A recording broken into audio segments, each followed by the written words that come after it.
pessoal, tudo bem? Meu nome é Letícia Santana, eu sou diretora da SSD e hoje eu vou trazer um assunto muito relevante para o debate competitivo, que é o eixo temático saúde.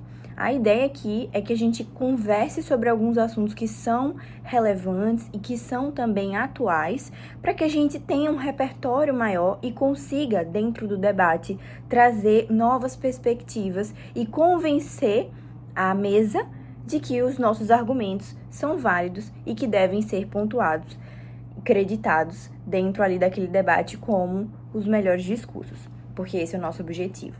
A ideia é, eu vou trazer alguns dos assuntos que estão dentro desse eixo temático, trazendo também alguns dados que são relevantes para que a gente consiga compreender a necessidade de dar uma atenção especial à saúde. E eu quero também que vocês coloquem isso na cabeça de vocês como uma forma de interligar diferentes assuntos. A gente vai tratar aqui de saúde, mas isso também tem perspectivas com educação, com meio ambiente, com, enfim, outras questões que são também relevantes. Então, sempre tenham isso na mente de vocês. Nesses workshops que a gente está fazendo aqui na SSD, vocês têm uma oportunidade de pegar diferentes assuntos ministrados por diferentes pessoas, diferentes diretores, diretoras em sua maioria da SSD. Então, a gente consegue ter uma abordagem distinta e que é enriquecedora no final das contas. Eu tenho um material. Infelizmente, não vou conseguir colocar aqui na tela, porque o meu Google Meet deu alguns problemas. Então, se alguém tiver interesse, é só falar comigo. O meu número tá lá no grupo, certo? É só buscar e eu forneço todo esse material para vocês, certo? Então, vamos começar. A primeira coisa que eu separei aqui pra gente é a questão da obesidade infantil. Por que a obesidade infantil é algo tão relevante? Porque dentro do mundo capitalista em que nós vivemos, é possível você realizar um debate sobre obesidade, mas eu acho que um recorte mais interessante seria especificamente a obesidade infantil. E aí a gente consegue trazer alguns dados para mostrar o porquê isso é tão relevante para a gente discutir. Basicamente, de acordo com dados da Organização Mundial de Saúde, o Brasil está entre os 5 países mais obesos do mundo. E aqui a gente não está especificando em relação apenas à obesidade infantil, à obesidade como um todo. No entanto, a gente sabe também que a importância de a gente cuidar das crianças, cuidar naquele momento em que as mentes e a formação, a educação alimentar está sendo formada, é importante para que a gente evite, né, adultos que tenham comportamentos negativos e que continuem ou que se tornem obesos. Então, isso é muito importante. Então, a gente tem alguns dados, né, de que, por exemplo, o SUS gasta anualmente 488 milhões de reais com tratamentos para doenças relacionadas à obesidade. E isso foi um estudo realizado pela Universidade de Brasília, a UNB, e que a gente consegue trazer para o nosso discurso a importância de a gente se preocupar com essa questão da obesidade, justamente porque é uma questão de saúde pública. E aí, consequentemente, a gente pode pensar, se a gente estiver do lado, por exemplo, do primeiro governo ou do segundo governo também, em como aplicar medidas, como criar políticas públicas que levem em consideração a necessidade de levar a saúde mental para um patamar em que as pessoas consigam entender o porquê dos alimentos saudáveis serem tão importantes, né? A prática de exercícios físicos serem tão importantes e a própria educação, né, como arma de transformação da realidade social para mudar esse quadro que é tão drástico, que é tão prejudicial. E o recorte que eu trago aqui especificamente sobre as crianças é porque os níveis, né, de crianças com obesidade têm aumentado muito nos últimos anos. Então, sempre quando a gente pegar algum tipo de moção, é interessante que a gente indique dentro do nosso discurso qual é o recorte que está sendo utilizado. Se é apenas obesidade ou o crescimento da obesidade ou como defender políticas públicas de combate à obesidade ou de criação de políticas públicas para fomento da ingestão de alimentos mais saudáveis, a gente tem que pensar em qual é esse recorte específico. Além disso, uma coisa que a gente precisa compreender é a questão dos valores, né? Os alimentos que são mais saudáveis, eles tendem a ser muito mais caros. E isso faz com que grande parte da população mais humilde do Brasil e do mundo no geral tenha mais dificuldade em ter acesso a alimentos mais saudáveis, o que pode acelerar e prejudicar a questão da ingestão de alimentos, e isso faz com que a pessoa possa se tornar obesa também. Então, a gente pode tratar sobre isso dentro de um debate competitivo. Mudando um pouco o assunto, mas também a partir de um dado trazido pela Organização Mundial de Saúde, houve a criação recentemente do Guia Global das Cidades Amigas do Idoso.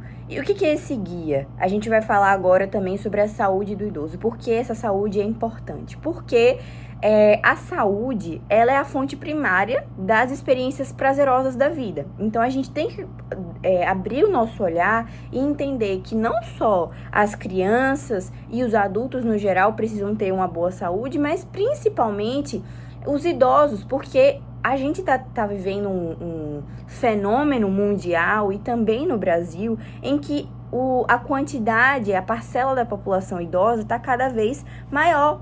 E o que é ótimo, a expectativa de vida do ser humano está aumentando muito. Então, a gente tem que pensar a partir desses novos guias que estão sendo criados e pelos indicadores que a Organização Mundial da Saúde trazem, para a gente entender que a saúde dos idosos ela deve ser priorizada. Então, quando a gente está em um debate competitivo, a gente também precisa trazer essa lógica de que a saúde do idoso e que a lógica mesmo de você ter uma cidade que seja amiga do idoso, que você tenha uma alimentação mais acessível para esse idoso e mais saudável, como a gente estava falando anteriormente, sobre obesidade e também sobre a questão de acesso a medicamentos, acesso à saúde de qualidade. Então, o Sistema Único de Saúde, no caso brasileiro, ele é um exemplo muito bom que a gente pode utilizar dentro do debate para demonstrar para os juízes ali, para os adjudicadores, que é um exemplo que funciona, mesmo que tenha as suas dificuldades. Então, olhar bastante para a questão da saúde do idoso, porque nas últimas moções, né, em algumas moções recentes, eu vi que várias das questões relacionadas à saúde, elas estavam muito interligadas àquilo que a Organização Mundial de Saúde estava indicando. Então, por isso que eu estou trazendo esses recortes, para que a gente converse e que a gente tenha uma forma de pensar nesses temas de forma prévia, né? Um outro assunto também que a Organização Mundial da Saúde traz e que eu acho muito relevante é a questão do tabagismo. Antigamente, a gente tinha um nível maior, um índice maior de pessoas que fumavam e que tinham acesso a cigarros. Hoje em dia, a gente tem um novo problema, que é a questão dos cigarros eletrônicos, mais conhecidos e mais utilizados pelos adolescentes e jovens adultos, né? Então, é uma parcela da população que acredita, inclusive, que esse tipo de cigarro é menos prejudicial, mas a gente está vendo um crescimento muito grande, um relato de pessoas que estão tendo vários problemas de saúde vinculados justamente a essa questão do tabagismo. Então, o que a gente pode pensar dentro de um debate, né? Quais seriam essas formas de a gente mudar esse pensamento? Enfim, a gente pode tratar sobre questões diferentes a depender do tipo de recorte, mas eu acho que a primeira coisa é o papel da mídia. Eu acho que a gente precisa pensar em como há uma propaganda muito grande do cigarro como uma forma, por exemplo, de você se desestressar, já que a gente vive em um mundo, né, no século XXI, que é muito acelerado, muito cheio de coisa, e a pauta da saúde mental, que a gente vai falar daqui a pouco também, ela tem crescido bastante. E aí, como conseguir conciliar essa vida tão corrida com os anseios que as pessoas têm, principalmente os jovens. Aí a mídia tem trazido muito, né, essa lógica de acesso a coisas que seriam mais rápidas, de anti-estresse, por exemplo. E o cigarro eletrônico, ele veio justamente nesse momento. Alguns influencers digitais, inclusive, filmam, gravam, né, vídeos, stories, mostrando ali a utilização daquilo, e há uma reprodução justamente por essas pessoas. Então, a lógica aí de que a mídia, ela tem um papel crucial, né, basicamente, em não veicular, ou talvez veicular os efeitos negativos, né, daquele consumo de cigarros, sejam cigarros convencionais, sejam cigarros eletrônicos, é imprescindível. Então, talvez quando a gente estiver falando dentro de um debate competitivo, é bom que a gente mostre esse papel da mídia. E eu acho que quando eu falei no início que é importante que a gente interligue com outros assuntos, é também o papel da educação. A educação e mostrar justamente que o cigarro, seja o cigarro convencional, seja o cigarro eletrônico, é sempre prejudicial à saúde. Existem outras formas de você se desestressar. A gente tem formas, inclusive, muito mais saudáveis, como, por exemplo, a prática de esportes, corridas de rua que estão bem alto, que é muito positivo para a saúde das pessoas. Então, a gente precisa formatar a nossa mente, né? Pensar em novas maneiras de você atrair esse público jovem para outras áreas que sejam mais saudáveis e não a lógica do tabagismo.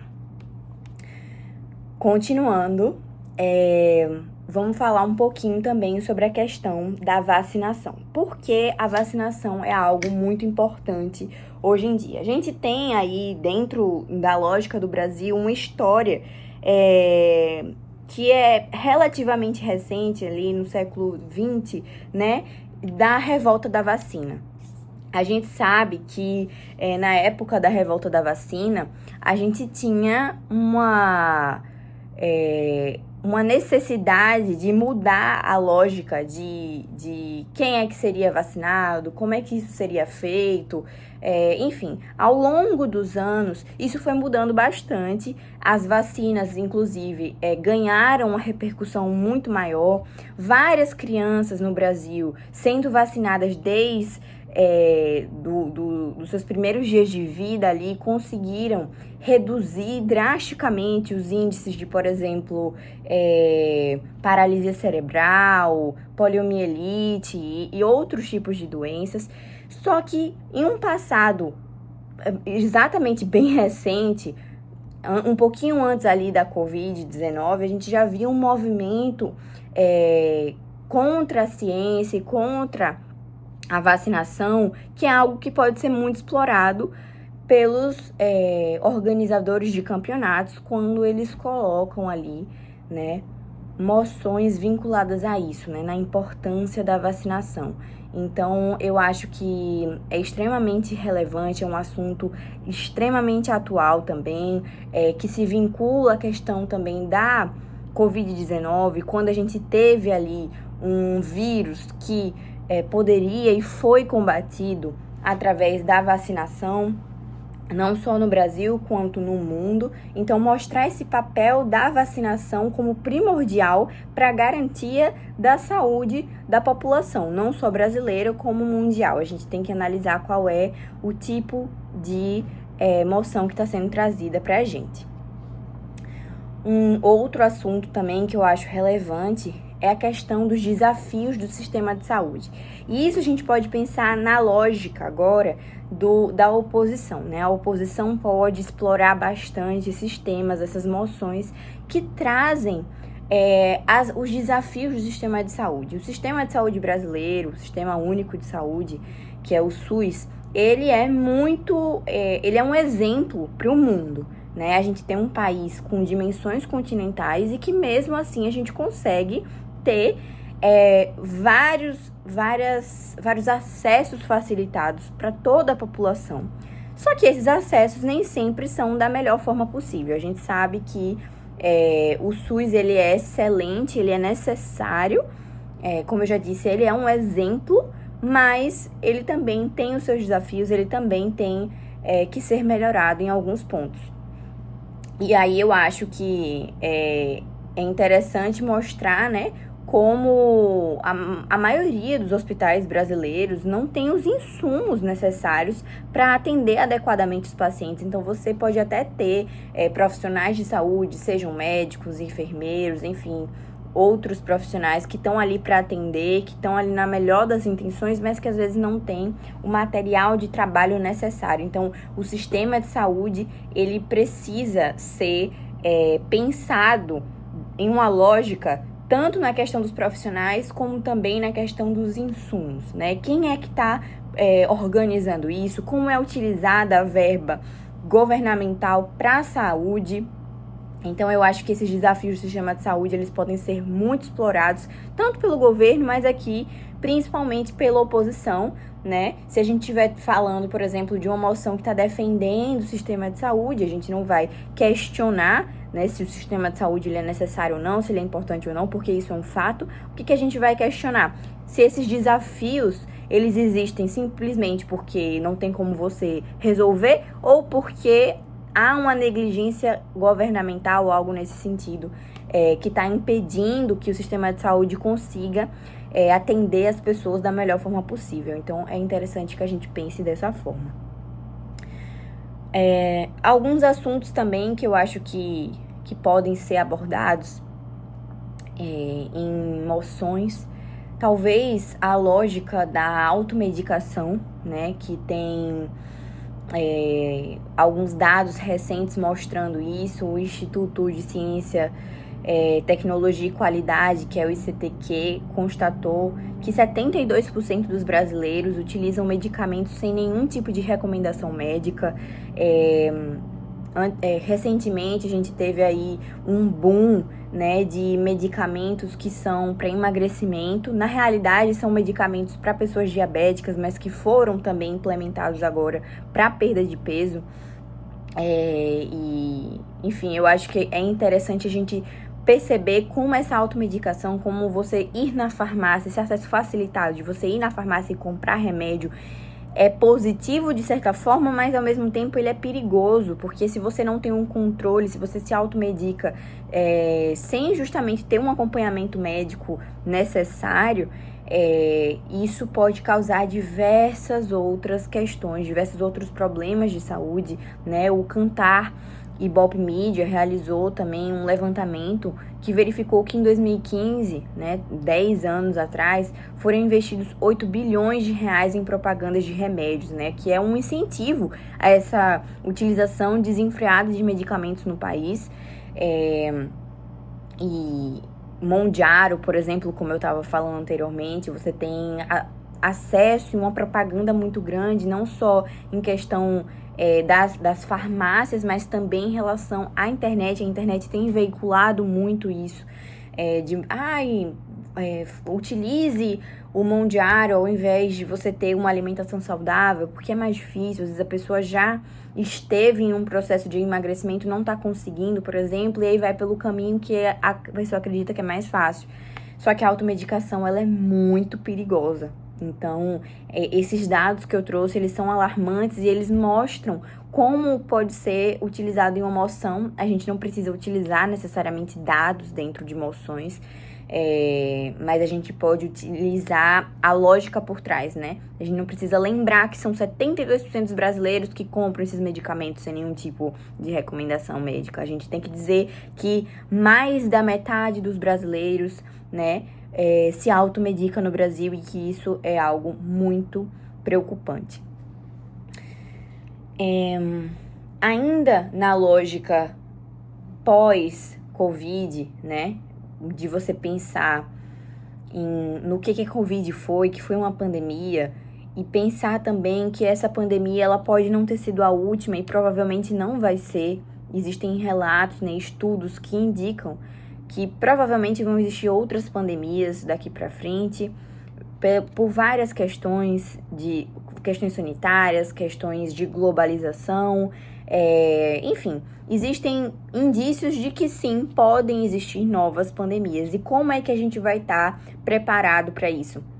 A gente já teve uma pandemia que foi uma pandemia que ceifou a vida de muitas pessoas ao redor do mundo, que foi a da Covid-19, e a gente tem que pensar em como resolver um assunto desse, né? Como propor uma política pública, como debater dentro de uma lógica que a gente já viveu, mas que pode ser que venha a ocorrer novamente, né? Então, ao invés de apontar o dedo para culpar um determinado país ou outro, é importante que a gente tenha uma forma mais pragmática de resolução dos problemas, que é isso que o debate competitivo também traz.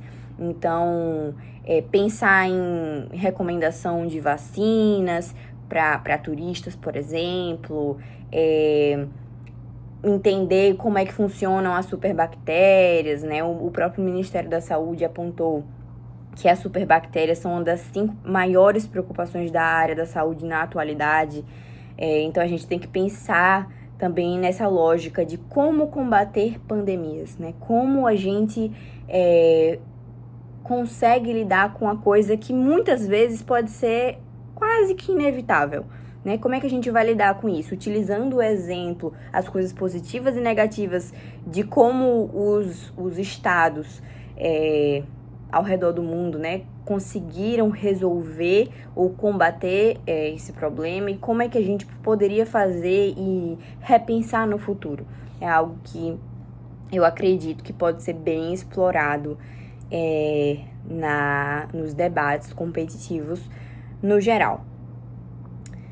Falando sobre saúde mental, que é algo que eu já tinha mencionado anteriormente, né, que a gente ia falar aqui, eu acho que a saúde mental, ela nunca esteve em um patamar de tanto protagonismo quanto agora, né? Hoje em dia, a gente tem diversas pessoas que falam abertamente sobre isso, sobre como a depressão é uma doença real e como a gente precisa lidar com isso, e a saúde, ela não é apenas física, como também mental. Existem, inclusive, diversos influenciadores digitais. Eu tô falando bastante de influenciadores digitais porque é algo também que a gente pode pensar naquela lógica de você interligar alguns temas, né? Então, por exemplo, o youtuber Felca, quando ele admite que ele tem depressão e ele mostra como isso é uma realidade para ele, isso faz com que várias pessoas pensem e reflitam que não é só com elas, né? E que é algo que, infelizmente, tem se tornado cada vez mais comum na nossa sociedade. Então, a gente precisa pensar em algumas coisas em relação a isso. Voltando a falar da Organização Mundial da Saúde, né? Tem dados dizendo que até 2020 a depressão foi uma das doenças, né? Eu acho que a segunda, se não me engano, doença mais incapacitante do mundo. Então, mostrar como a saúde mental, ela também é uma doença incapacitante. Como doenças vinculadas a transtornos, etc., vinculadas à saúde mental, também são doenças incapacitantes, né? Porque por muito tempo se pensou que apenas aquela pessoa que tinha que amputar um braço, por exemplo, uma perna, ou que se machucava, que estava incapacitado, por exemplo, para o trabalho. Mas hoje em dia a gente tem a lógica de que a própria depressão, que não é uma doença física, claro que pode ter as suas reflexões físicas, mas é uma doença mental, ela também é uma doença incapacitante, né? E a OMS também diz que a depressão atinge 322 milhões de pessoas no mundo.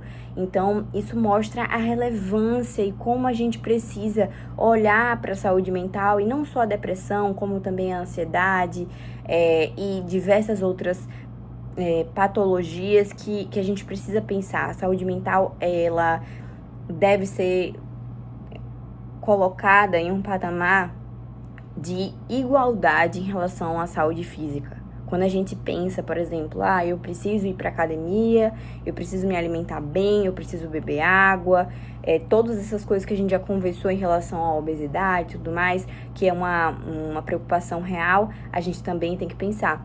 Preciso fazer uma terapia, é preciso conversar com outras pessoas, lidar com isso da melhor forma possível, porque de fato a saúde mental é algo real e que a gente precisa cuidar. Então, várias moções podem vir em relação a esse assunto, principalmente porque a gente percebe que a relevância do assunto tem crescido muito nos últimos anos.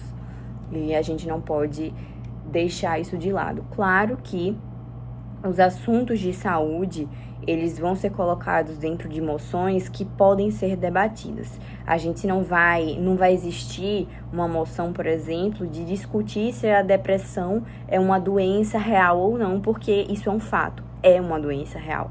O que a gente pode pensar são formas, né? Esta casa aplaude a técnica ou a política pública aplicada do combate à depressão no Brasil. E aí a gente vai discutir isso, entendeu? Qual é a política pública por trás, o que é feito. E não, obviamente, a existência ou não da doença, porque isso é um fato, tá? Então, sempre pensem nisso, sempre pensem fora da caixa, não fiquem muito limitados a discutir se é real ou não, porque isso a própria emoção já vai trazer. Muitas vezes o info-slide, que é aquelas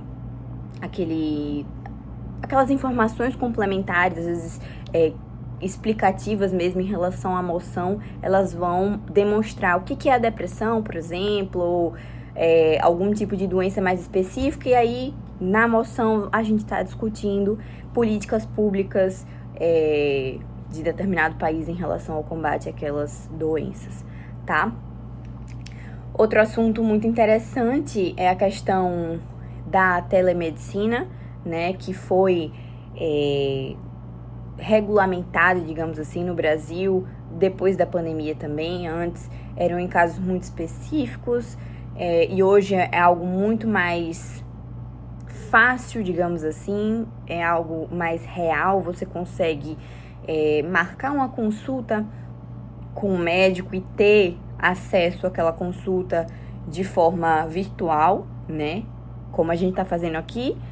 Então, antes você não podia, você tinha que ir presencialmente. Claro que existem pessoas que ainda são contra isso, e talvez seja uma moção possível você discutir se a telemedicina ela é de fato tão positiva, ou se ela consegue atingir as expectativas dos pacientes, tanto quanto uma medicina presencial. E aí isso seria discutível dentro de uma moção, né? Então o governo poderia dizer que a telemedicina, defender a telemedicina, enquanto a oposição vai defender uma medicina mais tradicional, enfim.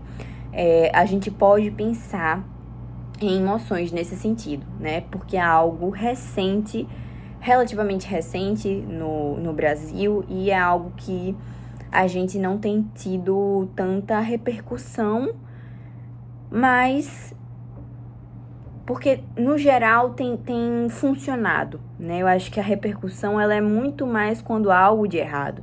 Então a telemedicina também ela é muito importante, né? Eu acho que a gente precisa entender como é a cultura daquele país, como é aquela lógica de você tentar curar a determinada doença ou se diagnosticar. A gente pode citar aqui várias formas que são positivas. Por exemplo, uma pessoa que mora em um determinado estado e quer se consultar com um médico que mora em um outro estado muito distante, essa pessoa não precisa comprar uma passagem aérea, essa pessoa não precisa de uma hospedagem, gastar muito mais dinheiro para ter acesso àquela mesma consulta, com aquela mesma qualidade, com aquele médico que aquela pessoa almeja.